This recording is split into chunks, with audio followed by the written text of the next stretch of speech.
북조선이 그 초기에 관심을 가진 이유는 당시 학계 연구 수준의 반영입니다.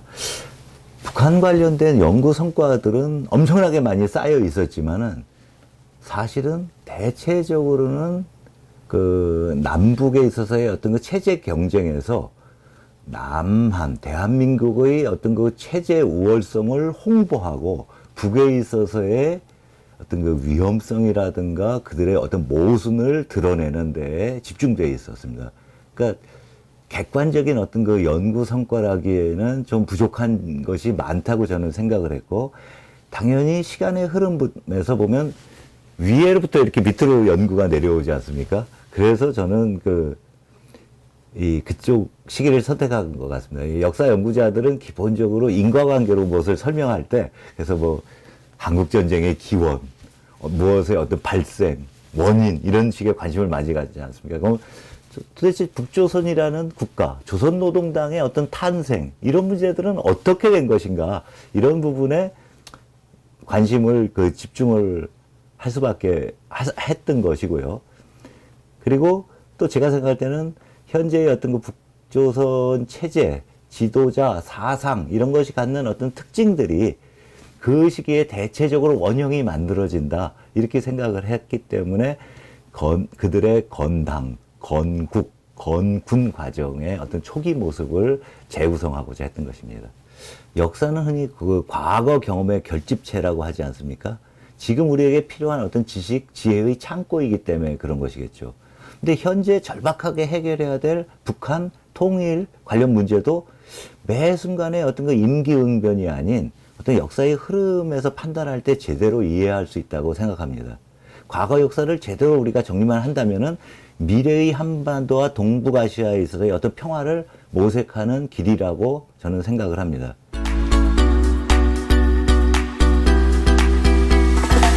논문들에서는 서론에 꼭 나오는 이야기가 자료 이용에 대한 문제입니다. 핵심은 활용해야 될 자료가 너무 없거나 적다는 지적입니다. 또 자료 해독에서도 어려움이 있습니다. 왜냐하면 초기에 나온 북한 관련 자료들은 국한문 혼용이고 대단히 문투가 어렵습니다. 그런 것들을 좀 가공을 해주면 좋겠다라는 그런 이야기들이 있습니다. 또 자신이 그 주제들에 접근하는데 꼭 필요한 자료가 무엇이고 어디에 있는지, 이런 것들도 제대로 잘 안 돼 있는 편입니다. 즉 서치 맵 이런 게 전혀 잘 없는 그런 상황인 거죠. 더욱이 우리가 흔히 노동신문을 많이 이야기하지만 국내에 어디에서도 노동신문을 창간호부터 현재까지 결호 없이 모두 소정하고 있는 기관은 없습니다. 우리가 이용할 만한 괜찮은 북조선 연표도 없는 것이 현실입니다. 당연히 뭐 북조선 사진 아카이브 이런 것도 없죠. 만약에 상황이 좋아져도 평양에서는 그것을 기대하기는 어렵습니다. 왜냐하면 조선노동당은 일찍부터 문서를 체계적으로 통제, 훼손해왔기 때문입니다. 따라서 우리가 필요한 것들을 평양에서 찾기는 어려울 것입니다. 조선노동당의 기본적인 관심은 영도자의 업적 쌓기 내지는 자신들의 홍보에 치중할 뿐입니다. 때문에 우리가 어떤 필요한 자료를 찾아서 인민대학습당이나 김일성 종합대학 도서관에 간다 하더라도 노동신문조차 편하고 자유롭게 활용하지를 못하는 것이 현실입니다. 그들은 절대, 무조건, 불가피하게, 영원히 이런 수식어들을 좋아하죠. 하지만 객관적인 연구에서는 함께 할 수 없는 그런 수식들입니다. 조선 연구엔 가장 필수적인 1차 자료의 체계적인 정리, 가공이 무엇보다 시급하다고 느꼈고, 그래서 북조선 그 실록 간행을 시작했습니다. 왜냐하면 시간이 지나면 자료는 훼손하고 멸실됩니다.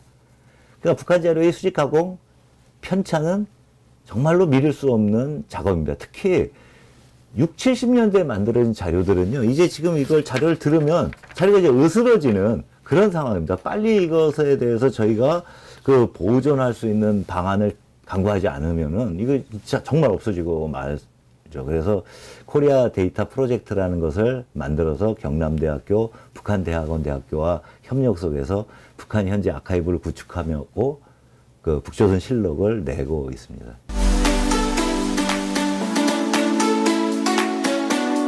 네, 현재 1945년 8월 15일부터 51년 12월 17일까지를 제1권부터 73권까지, 그리고 53년 7월 1일부터 54년 9월 23일까지를 98권, 124권까지 해서 100권을 간행했습니다.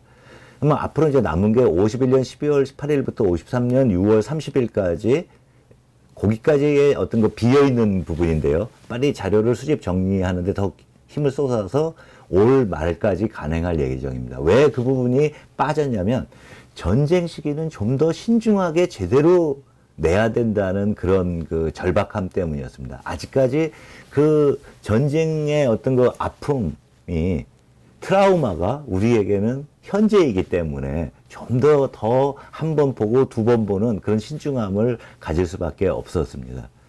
북조선실록은 우선 1967년까지의 역사를 대상으로 간행하고자 합니다. 왜냐하면 1967년 5.25 교시 이후에 북한에 있어서의 어떤 그 간행문에 대한 정책들이 완전히 바뀌기 때문입니다.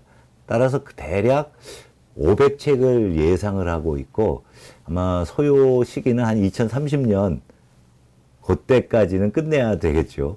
그래서 이후는 주어진 여건이라든가 어떤 그 상황을 고려해서 판단을 하고자 합니다. 만약에 제가 없어도 책을 간행할 수 있는 그런 시스템도 코리아 데이터 프로젝트를 중심으로 해서 이미 만들어 놨습니다. 저희들이 지금 같이 작업하는 게 뭐냐면, 북조선 실록을 종이책으로 간행을 하면서 북조선 아카이브를 만들고 있습니다. 그래서 그 북한 디지털 자료 센터의 센터장을 제가 지금 이 학교에서 함께 맡고 있습니다. 그래서 종이책에 다 못 담는 내용들은 지금 디지털 자료에는 그런 내용을 갖다가 담는데 한계가 훨씬 크지 않습니까?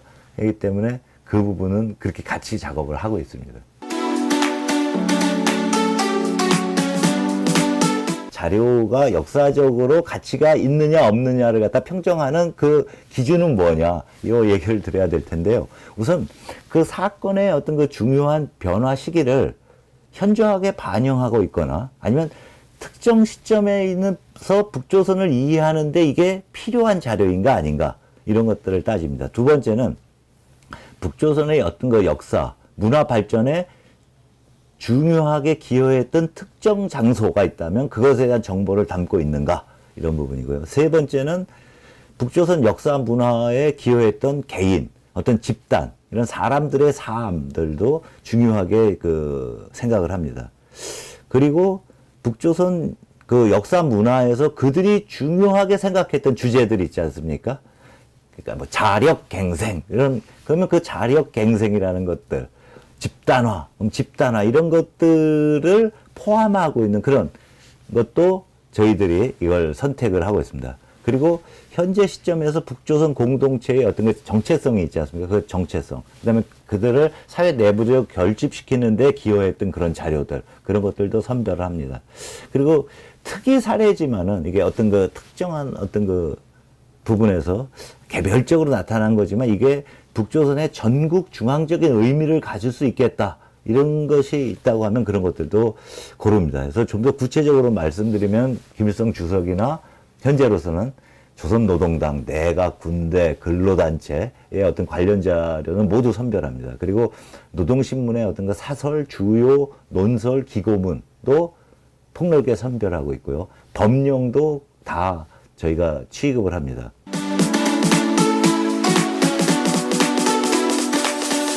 북조선은 사료에 대해서 이 손을 댔다고 하면 그 사료의 수정 사실을 확실히 밝혀주고, 다만 왜 그랬을까를 갖다 우리가 생각해 보자는 것입니다. 그러니까 단순하게 생각하면 이거 뭐 다 이게 왜곡된 건데, 과장된 건데 불필요 없어 해서 쳐버리는 것이 아니라, 그들이 왜 왜곡했고 왜 과장했는가를 갖다가 찾는 것은 그 당시에 있어서의 현실을 우리가 있는 그대로 반영하는 또 하나의 계기가 되고 접근 방법이다라고 저는 생각을 한 겁니다.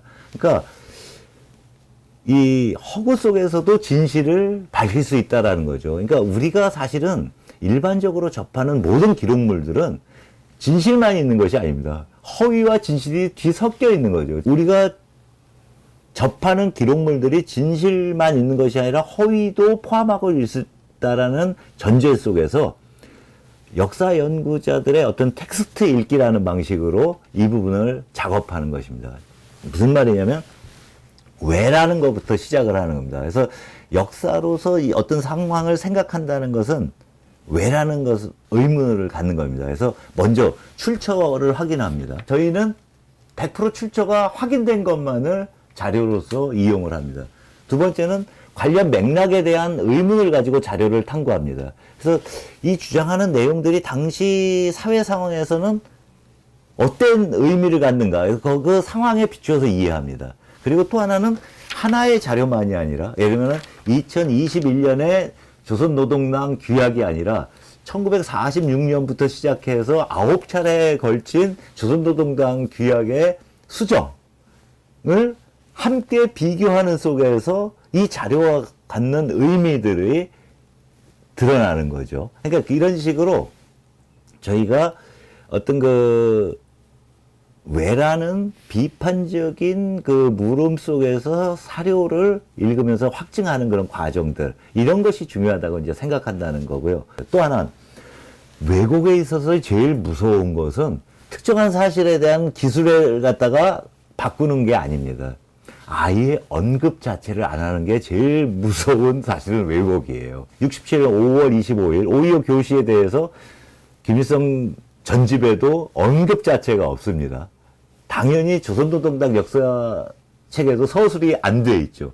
이게 사실은 더 무서운 거예요. 왜곡에서는.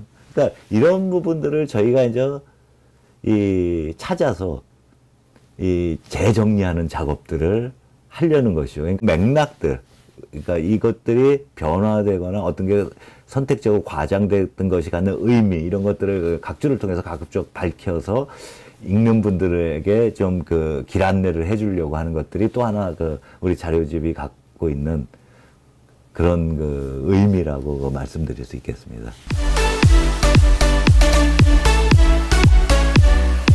이 작업은 정확한 어떤 역사 인식을 위한 창고를 갖다가 짓긴 거죠. 그래서 그 창고 속에 북한 관련된 지식이나 정보, 그거를 이렇게 채워나가는 그런 작업입니다. 북측에서도 이 북조선실록 간행 작업을 알고 있습니다. 그래서 얼마 전에 그들의 어떤 대외 선전 매체인, 노동신문에서 낸다고 판단이 되는데, 메아리에서 저희 거를 소개를 했어요. 신들이 아직 못한 그런 역사 자료에 대한 공개 간행을 남측에서 한다는 건 사실 썩 유쾌한 일은 그들로서는 아닐 것입니다. 또 많이 반성해야 될 그런 대목이고. 그래서 향후 남북 역사학이 교류 협력할 때 이런 식의 어떤 공동 자료 기지를 구축해서 활용하는 이런 부분들은 상당히 의미 있고 또 긍정적인 역할을 할 수 있을 거라고 기대합니다.